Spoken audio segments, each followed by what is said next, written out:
इस एपिसोड में हमने देखा कि जियान अब ब्रेक थ्रू स्टेज में आ गई थी, इसलिए ये सब अब माउंटेन में आ गए थे और जियान प्रमोट होने लगी थी। क्वीन मेड्यूसा उसकी प्रोटेक्शन कर रही है और जियान के आसपास अब एक कोकून आ गया है। लेकिन तभी वहाँ शियाओयान ऊपर से नीचे गिरता है। असल में शियाओयान इंपीरियल पिल को बनाने का ट्राई कर रहा होता है, जो कि बहुत डोमिनेंट है। शियाओयान ने पूरी तरह से बना ही ली थी, लेकिन लास्ट इंग्रेडिएंट डालना बचा था। लेकिन उससे पहले ही वहाँ एक्सप्लोजन हो गया, जिससे शियाओयान यहाँ आकर गिर गया। शियाओयान पूछता है कि जियान की क्या सिचुएशन है, जिस पर क्वीन मेड्यूसा बताती है कि कोकून जियान का है, बहुत टाइम से इस कोकून के अंदर है और शायद अभी इसे बहुत टाइम और लगेगा, क्योंकि अभी तक कोई चेंज नहीं आया है। लेवल्स को इंक्रीज करने में बहुत टाइम लगता है। वो फिर शियाओयान की डूकी को भी ऑब्जर्व करती है, जो कि काफी अनस्टेबल हो रही है और इसका मतलब ये है कि शियाओयान डो हुआंग लेवल पर पहुंचने वाला है। शियाओयान क्वीन मेड्यूसा के पास आता है और कहता है उसकी पिल ट्रेनिंग बहुत कामगार रही। शियाओयान क्वीन मेड्यूसा के बिल्कुल पास आकर खड़ा हो गया है, इसलिए क्वीन मेड्यूसा उसे थोड़ा दूर होकर बैठ जाती। वो कहती है कि डो वैंग और डो हुआंग में पावर डिफरेंस बहुत बड़ा होता है, इसलिए जब तुम लेवल अप करोगे अपना,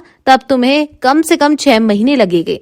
शियाओयान कहता है कि वो अब भी डू हुआंग बनकर ही वापस जाएगा। उसे जल्द से जल्द अपने टीचर और अपने पिता को सोल हॉल के चांगुल से बचाना है। शियाओयान सोच ही रहा था और क्वीन मेड्यूसा को लगता है कि शियाओयान चिंता में है, इसलिए वो उससे कहती है कि तुम चिंता मत करो, मैं जियान के लिए यहाँ फिर भी प्रोटेक्शन कर रही हूँ, इसलिए जब तुम ब्रेक थ्रू करोगे मैं तुम्हारी भी हिफाजत करूंगी। ये सुनकर शियाओयान खुश हो जाता है और उसे धन्यवाद कहता है और तभी उसके माइंड में कुछ हलचल होती है और वो समझ जाता है कि उसकी स्पिरिट जेट की हलचल है, जो उसने अंकल के गैंग को दिया था। वही अब हम अंकल के गैंग को देखते हैं, जिसको ही फैमिली ने बंदी बना दिया था और उसे उसके शियाओयान के दिए हुए चीजों को छीन लिया था। वो शियाओयान की जेट बॉटल को देखता है और क्योंकि पहले अंकल के गैंग ने इस बॉटल से इसके 2 आदमियों को मारा था, तो इससे पता है कि ये बॉटल कितनी पावरफुल है और गलती से उसका लीडर इस बॉटल को प्रेस कर देता है और तुरंत फेंक देता है, जिससे वहां बहुत बड़ा विस्फोट होता है।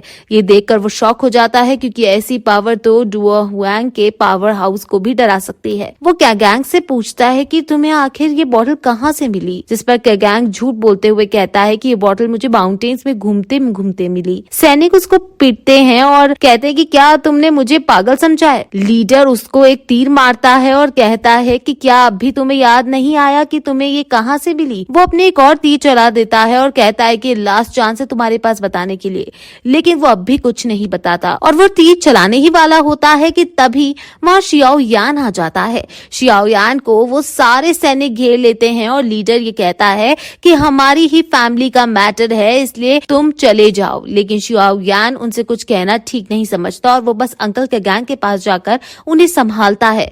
वहाँ एक सैनिक शियाओयान के पास आने लगता है, लेकिन शियाओयान एक ही झटके में उसे दूर पटक डालता है। लीडर ही कहता है कि क्या तुम सच में यहाँ एक युद्ध छेड़ना चाहते हो। शियाओयान कहता है कि मैं तुम्हें 30 मिनट देता हूँ, इस 30 मिनट में तुम क्वीन शियान सिटी छोड़कर चले जाओ, मैं भूल जाऊंगा कि तुमने फिर यहाँ क्या किया। सब शियाओयान का मजाक उड़ाने लगते हैं कि देखो तो अब चूहे भी शेर को धमकाने का सोचते हैं। अंकल के गैंग शियाओयान से कहते हैं कि मैंने आपको वैसे ही डिस्टर्ब कर दिया और आपको यहाँ फंसा दिया, मुझे माफ कर दो। जिस पर शियाओयान कहता है कि अब चिंता मत करो, अब आज के बाद आपकी फैमिली को कोई दिक्कत नहीं होगी। ही लीडर कहता है कि तुम मुझे ऑर्डिनरी पर्सन नहीं लगते, लेकिन हमारी फैमिली ही भी कुछ कम नहीं है। अब हम तुम्हें दिखाते हैं कि यहाँ आकर ऐसा दुस्साहस करने का क्या अंजाम होता है। शियाओयान कहता है कि इस दुनिया में हर आदमी अपने आप को न जाने क्यों ताकतवर दिखाने में ही तुला हुआ है। वो सारे सैनिक शियाओयान की तरफ आ रहे थे, लेकिन शियाओयान एक ही पैर से उन्हें उड़ा देता है और सारे सैनिक एक ही बार में दूर गिर जाते हैं और फिर वो लीडर ही को अपने पास खींच लेता है और उसे जोर का चांटा मारकर दूर गिरा देता है और कहता है कि ये चांटा अंकल के गैंग पर जो तुमने अत्याचार किए हैं उसका जस्टिस है। वो फिर अपने ऑरा को बाहर निकालता है और ये देखकर कि शियाओयान डुओ हुआंग पर पहुंचने वाला होता है, सब बहुत ज्यादा शॉक्ड हो जाते हैं और लीडर ही सोचने लगता है कि आखिर हमारा एम्पायर में इतनी सी उम्र में डुओ हुआंग के लेवल में ये कौन पैदा हो गया है। अंकल के गैंग ने शियाओयान कहकर पुकारा था और लीडर ही समझ जाता है कि उसके पास ब्लैक कपड़े हैं और उसका नाम और सरनेम है, तो कहीं ये यान अलायंस के लीडर शियाओयान ही तो नहीं। ये सुनकर सब शॉक्ड हो जाते हैं और अंकल के गैंग को भी धक्का लगता है कि उसकी रक्षा करने के लिए खुद यान अलायंस का लीडर शियाओ यान आया है। वो लीडर उसके सामने झुककर अब माफी मांगने लगता है और कहता है कि मुझे माफ कर दो, मुझे नहीं पता था कि चेयरमैन शियाओ यान आ रहे हैं। आपको ऑफेंड करने के लिए मैं माफी चाहता हूँ। मैं आज अंधा हो गया था जो सही या गलत नहीं देख पाया। मुझे आपकी आइडेंटिटी नहीं पता थी और आपके दोस्तों के बारे में भी नहीं जानता था। आप बहुत बड़े दिल के हो, मुझे माफ कर दो। और मैंने तो आपकी तरफ से जो यान अलायंस को ज्वाइन करने के लिए इन्विटेशन आई थी उसे भी ज्वाइन कर लिया था और मैं तो शुरू से ही आपकी टीम में हूँ। मैं तो आपके पास आपके दर्शन करने के लिए ही आने वाला था। मुझे माफ कर दो आज के लिए। शियाओ यान सोचता है कि यान अलायंस की पहुंच यहाँ तक बढ़ गई है और काफी फैमिलीज अब हमें ज्वाइन करना चाहती हैं। मेरा भाई अच्छे से अपने काम कर रहा है और ऐसी फैमिलीज को जिसने यान अलायंस को ज्वाइन कर लिया है उन्हें खत्म करना अब सही नहीं। इसलिए वो उसे माफ कर देता है और कहता है कि अगर आज के बाद तुमने इनकी फैमिली को कुछ भी मुसीबत पहुंचाई तो मेरे से बुरा कोई नहीं होगा और जब तक तुम यान अलायंस के प्रति लॉयल रहोगे तुम हमारे आदमी रहोगे और हम हमारी कल्टीवेशन की पूरी मदद करेंगे और तुम्हें डाउ वांग की पीक में पहुंचने में जो रिसोर्सेज चाहिए वो तुम्हें हमसे मिलेंगे। अब फिर शियाओ यान अंकल के गैंग के पास जाता है और अंकल के गैंग शियाओ यान के सामने झुक रहे थे और शियाओ यान उन्हें रोकता है और कहता है कि आज की प्रॉब्लम सॉल्व हो गई है और अब मुझे अपने इंपॉर्टेंट काम करने के लिए जाना होगा, इसलिए मैं आपसे कभी और मिलता हूँ। शियाओ यान ये कहकर वहाँ से चला जाता है और वापस क्वीन मेड्यूसा के पास आ जाता है। शियाओ यान की बॉडी का ऑरा अब और ज्यादा अनस्टेबल हो रहा था और शियाओ यान कहता है कि पहले पिल को रिफाइन करते वक्त उसे एक प्रॉब्लम हो गई थी जिससे मेरे अंदर की डाउ की ओवरफ्लो होने लगी थी और अब इसे कंट्रोल करना डिफिकल्ट हो रहा है।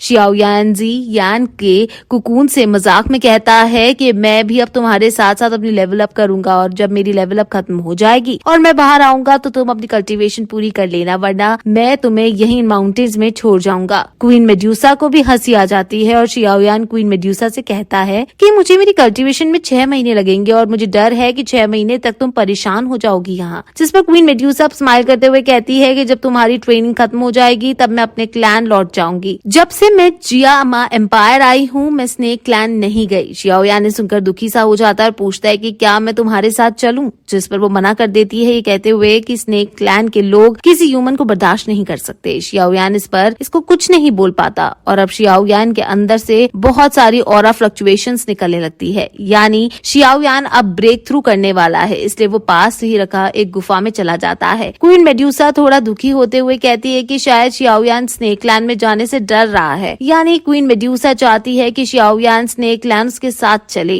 वो आशा करती है कि शियाओ यान बहुत ताकतवर हो जाए और स्मूथली डाउ वांग पर पहुंच जाए। शियाओ यान अब कल्टीवेट करने लगता है और उसका अब लेवल अप हो रहा है, वहीं जी यान का भी लेवल अप हो रहा है और क्वीन मेड्यूसा इन दोनों की ही प्रोटेक्शन कर रही है और वहाँ वो एक बहुत ताकतवर शील्ड ऊपर बना लेती है क्योंकि उसे बहुत से बीस्ट यहाँ पर घूमते नजर आते हैं। वहाँ ऊपर जी यान और शियाओ यान दोनों की ही एनर्जी ऊपर एक्यूमुलेट हो रही है जो देखने में काफी सुंदर लग रही है। अब वहाँ तभी क्वीन मेड्यूसा के लिए उसकी क्लैन की तरफ से एक स्पेशल मैसेज आता है और उसको पढ़कर वो थोड़ी दुखी हो जाती है क्योंकि उसकी स्नेक क्लैन में कोई मुसीबत सी आ गई है, इसलिए क्वीन मेड्यूसा को वापस जाना होगा। क्वीन मेड्यूसा बिल्कुल खुश नहीं है कि उसे ऐसे जाना पड़ रहा है, लेकिन उसने जो ये शील्ड बनाई है इसको कोई भी बीस नहीं तोड़ सकता। क्वीन मेड्यूसा सोचती है कि जब उसके यहाँ से प्रॉब्लम चली जाएगी वो शियाओ यान के पास वापस आ जाएगी। अब शियाओ यान ऐसे ही प्रैक्टिस करता रहता है और फिर फाइनली वो काफी लंबे समय के बाद ब्रेक थ्रू कर जाता है और देखता है कि उसके पास हर जगह देखने की आईज आ गई हैं। उसे वहीं बैठे बैठे अपने आसपास की जगह दिखने लगती है कि बाहर जियान का कुकून है, ऊपर एक शील्ड है और वो बहुत दूर के जंगल में देख पा रहा है। और फिर तभी उसे सोल हॉल की एक झलक दिखती है जिसमें कई सारी सोल बंदी बनाकर रखी हुई है और फिर ये एपिसोड यहीं खत्म हो जाता है। आपके प्रताप से मैं भूमि अनंत